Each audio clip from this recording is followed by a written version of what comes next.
magandang oras po sa inyong mga kaibigan. Ito po ang inyong kapatid na si Pastor Pedring Bilio Torres na isang maruming basahan na patuloy na ginagamit ng Diyos upang maghatid sa inyo ng mabuting balita na nagmumula sa Mateo 7:24, Mateo 7:21, Mateo 12 verse 15, Mateo 12:50. And Juan 14:23. Salamat Panginoon sa oras nito. In Jesus' name, Amen. Pagsunod, kayo ang bawat nakikinig at nagsasagawa ng mga salita kong ito'y matutulad sa isang matalinong nagtayo ng kanyang bahay sa ibabaw ng bato. 7:21, hindi lahat ng tumatawag sa aking Panginoon ay papasok sa kaharian ng langit, kundi yaon lamang sumusunod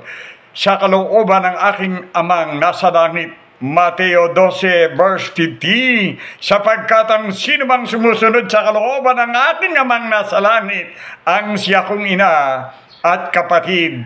Sa Juan 14:23, sumagot si Jesus, ang umiibig sa akin at tumutupad ng aking salita, iibigin siya ng aking ama at kami isa sa kanya at mananahan sa kanya.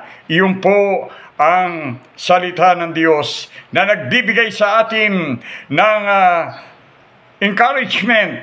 Kaya't ang bawat nakikinig at nagsasagawa ng salita kong ito ay matutulad sa isang matalinong nagtayo ng kanyang bahay sa ibabaw ng bato.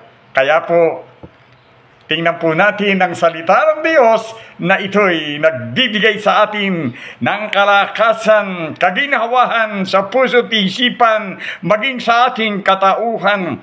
Totoo ang salita ng Diyos, pagsunod ang kailangan. Sumagot si Jesus, ang umiibig sa akin at tutupad ang aking salita, iibigin siya ng aking ama.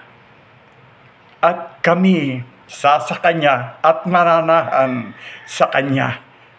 Sapagkat ang sinumang sumusunod sa kalooban ng aking amang nasa langit, ang siya kong ina at mga kapatid. Kaya, dakilang Diyos, salamat po sa oras nito. Ikaw mapapurihan at maluwalhati sa buhay ng iyong hinilang. In Jesus' name, sa ngalan ng Ama at ng Anak at ng Espiritu Santo, Amen, Amen, Amen. Lumakad kang kasama ng Diyos. Hallelujah! To God be the glory. Papuri ay sa Diyos. Amen.